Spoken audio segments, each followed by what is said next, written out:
Hi friends, hope you all are doing well. आज काफ़ी दिनों बाद मैं वीडियो बना रही हूँ because my whole family was having this infection कोविड-19 और मेरा पहले डे मतलब 11 अप्रैल को मुझे हल्का हल्का गले में ईचिंग हो रहा था और मुझे थोड़ा सा डर तो लग रहा था क्योंकि उस वक्त केसेस ऊपर जा रहे थे दिल्ली में। और 12th को मुझे फटीग यानी कि थकान लग रही थी और पैरों में दर्द हो रहा था। Then I talk to my brother who is a homeopath and I told him everything. तो उसने मुझे होम्योपैथी के टिंचर दिए और 12th को उसने मुझे टिंचर दिए तो मेरा फटीग कम हो गया, यानी कि थकान कम हो गई। और बॉडी टेम्परेचर लिया तो थोड़ा ज़्यादा था, बट इन टिंचर्स को लेने के बाद मेरा जो बॉडी टेम्परेचर है वो कम हो गया। और नेक्स्ट डे मेरा RT-PCR टेस्ट घर से हुआ, मतलब कि मेरे सैंपल ले गए और 13 को it was confirm that I had Covid. I was Covid positive, my intensity was 14। और उसके बाद मैंने अपने आप को आइसोलेट किया, लेकिन मुझे लगता है कि मैंने अपने को आइसोलेट करने में देर कर दी क्योंकि ये सारे सिम्टम्स मेरे में थे। और then I told my mother. वैसे तो मैंने अपने जो खाने पीने की चीज़ें हैं वो अलग कर ली थी और अपना मग या जो जिस डिश पे मैं खा रही थी प्लेट में वो मैंने अलग कर ली थी, लेकिन मुझे लगता है कि देर हो गई। और मंडे को मैंने कहा कि मेरे रूम में कोई नहीं आएगा, दैट वाज 12th। और उसके बाद मैंने अपने को आइसोलेट किया, लेकिन अपना रूम जो है वो बंद नहीं किया। तो मुझे लगता है कि वो इन्फेक्शन जो है वो मेरी मदर और मेरे फादर को ट्रांसफ़र हो गया। पहले मेरी मदर को ट्रांसफ़र हुआ क्योंकि उनको भी वही सिम्टम्स आने लगे 13-14 को, वही हल्की हल्की खांसी और फटीग, जो थकान मुझे लग रही थी वो मेरी मदर को भी लगी और वो भी पॉजिटिव होगी। मुझे टेंशन अपनी मदर और मेरी ज़्यादा नहीं थी क्योंकि we are fit by God's grace, but मुझे अपने फादर की टेंशन हो रही थी क्योंकि उनको थायराइड है, उनको डायबिटीज़ है और वो उनके जो लंग्स हैं, because he is quite old, तो उनके लंग्स पहले से ही वीक हैं। तो मुझे डर ये लग रहा था कि अगर मेरे फादर को कॉन्ट्रैक्ट हो गया तब हम क्या करेंगे। अगर हमारे फादर को हो गया तो हम मेरे और मदर ने भी टेस्ट कराया, उनका पॉजिटिव आया, लेकिन मेरे फादर का जो टेस्ट मेरी मदर के साथ ही हुआ था RT-PCR, वो नेगेटिव आया। बट अब प्रॉब्लम ये थी कि मेरा भाई अलग रहता है और हम लोग एक साथ रहते हैं। द प्रॉब्लम वाज कि पापा को लुक आफ्टर कौन करेगा। तो जो खाना बनता था घर में वो मम्मी कैसे भी करके पापा को पहुंचाती थी, लेकिन इन अ वे मुझे ऐसा लगता है कि जिस दिन उनका नेगेटिव आया, आई थिंक नेक्स्ट डे उनका भी पॉजिटिव हो गया होगा क्योंकि इन 2 डेज़ उनको अलग अलग प्रॉब्लम होने लगी। वो उनको डिल्यूजन होने लगा और वो वर्टिगो, मतलब उनको चक्कर आने लगे मेरे फादर को। तो वो 1-2 बार तो वो बाथरूम में ही गिर गए। तो उसके बाद टेस्ट टेम्परेचर लिया तो उनका टेम्परेचर ज़्यादा आया और फिर उनकी भी जो नेज़ल वॉइस थी वो बढ़ गई और जो चेस्ट कंजेशन था वो बढ़ गया। तो it was confirm that he was also going through the same thing. But the main thing is my father is too old.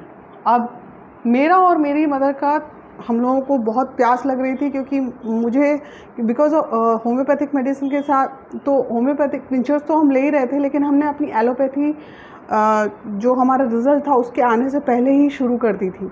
यानी कि अगर 11 को मेरे को खांसी शुरू हुई, 12 को मैंने टिंचर लिया, तो 12 की इवनिंग से ही मैंने अपना एलोपैथिक ट्रीटमेंट शुरू कर दिया था, जिसमें जो मेडिसिन थी वो एंटीबायोटिक थी, आइवरमेक्टिन थी, और एंटीबायोटिक में थी मेरे पास एजिथ्रोमाइसिन, आइवरमेक्टिन और विटामिन C और जिंक मैंने लेना शुरू कर दिया और उससे मेरा बिल्कुल कंट्रोल हो गया। आई थिंक 2 या 3 दिन मुझे फ़ीवर आया है और मैंने SOS पैरासीटामोल ली है। उसके अलावा मुझे कुछ ज़्यादा प्रॉब्लम नहीं आई। In fact during my this infection मैं अपने ऑफिस का काम भी कर रही थी और मेरी मदर को भी 1 या 2 दिन फ़ीवर आया है और उसके बाद उनका भी बिल्कुल इन्फेक्शन जो है वो ख़त्म हो गया। उनका जो इन्फेक्शन का रेट था वो था 21। तो लेकिन पापा को इन्फेक्शन तो कम हुआ, लेकिन उनके जो दूसरी चीज़ें थी वो बहुत ज़्यादा हावी हो गई। जैसे कि उनका चेस्ट वीक है तो उस पर एक्ट हुआ और उनको निमोनिया हो गया।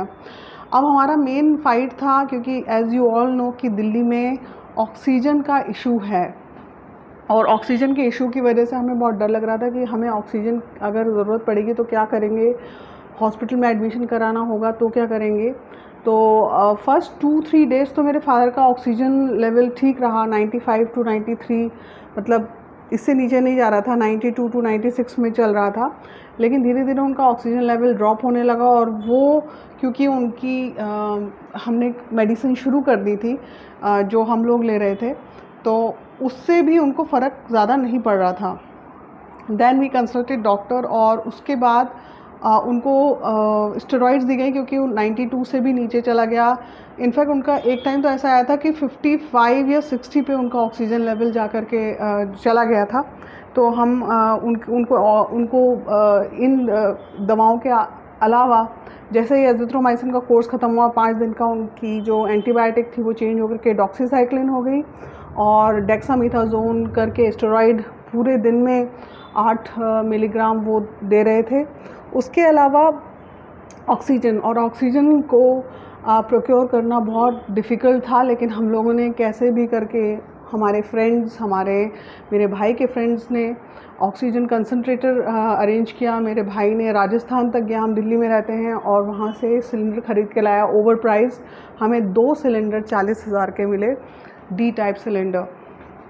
एंड जबकि आम तौर पर जो एक सिलेंडर होता है डी टाइप विद ऑक्सीजन 8,000 का होता है, लेकिन एक सिलेंडर हमें 10,000 का पड़ा। तो 10,000 नहीं, 20,000 का एक सिलेंडर पड़ा। तो आप समझ सकते हैं कितना ज़्यादा प्राइस था कि 8,000 का सिलेंडर 20,000 का मिल रहा है, तो हमें 2 सिलेंडर 40,000 के मिले। और ऑक्सीजन कंसंट्रेटर हमने प्रोक्योर किया अपने फ्रेंड्स के थ्रू, और बहुत टाइम लगा। मतलब मेरे फादर को 19 से, ये अगर मैं गिनूँ मतलब उनके सिम्टम्स लगा करके, तो 19 से इन्फेक्शन शुरू हुआ था, और अब जा कर के उनका 2-3 दिन पहले ऑक्सीजन उतरी है। मतलब उनको अब ऑक्सीजन सपोर्ट की ज़रूरत नहीं है, but he is too weak. उनका चेस्ट इन्फेक्शन ख़त्म हो गया है, मतलब लंग्स इन्फेक्शन ख़त्म हो गया है। Now he is trying to take hold of his life, क्योंकि उनको तो बिल्कुल ही बहुत वीकनेस हो गई थी, और डिल्यूजन, क्योंकि इतनी सारी दवाइयाँ ले रहे थे, तो मेंटल मतलब दिमाग पे काफ़ी इफ़ेक्ट पड़ा, और ब्लड शुगर बढ़ गया था स्टेरॉइड लेने से। तो ये सब चीज़ें काफ़ी कॉम्प्लिकेशन, जैसे ये इन्फेक्शन होता है, जो लोग स्ट्रॉन्ग हैं वो तो इस इन्फेक्शन को झेल सकते हैं और नॉर्मल दवाइयों से उनका ठीक हो जाता है, पर जो लोग जिनकी इम्यूनिटी लो है या जो ओल्ड हैं, जिनको और सारे इश्यूज़ हैं, उनके लिए इन्फेक्शन को आराम से झेल पाना इजी नहीं है। इसीलिए मैं आपके जो पिछले वीडियोस मैंने बनाए हुए हैं, मैं आपसे बोलती भी रहती हूँ कि आप अपनी इम्यूनिटी को ठीक रखिए। मुझे और मेरी मदर को पता भी नहीं चला कि इन्फेक्शन कैसे ख़त्म हो गया, क्योंकि हम लोग ये सारी चीज़ें ले रहे थे पहले से। जो मैं आपको बता रही थी कि हमने विटामिन डी लिया, मल्टीविटामिन्स ले रहे हैं, हम अलग अलग तरीके की सैलड्स ले रहे हैं, जो omega 3 is very important, vitamin D is very important, और जो विटामिन है जैसे विटामिन सी एंड जिंक। मैंने आपको कई ऐसे फूड सोर्स बताए हैं जिनसे कि आप ये सारे जो मिनरल्स हैं और विटामिन्स वैसे भी ले सकते हैं अगर आपकी डाइट अच्छी हो। और जिन लोगों की डाइट इस वक्त ठीक थी, या जिन लोगों ने ठीक से खाया हुआ था, जो अपनी फ़िज़िकल एक्सरसाइज कर रहे थे, उनको इस इन्फेक्शन ने ज़्यादा तंग नहीं किया, और उनका इन्फेक्शन बहुत जल्दी ख़त्म हो गया कोविड-19।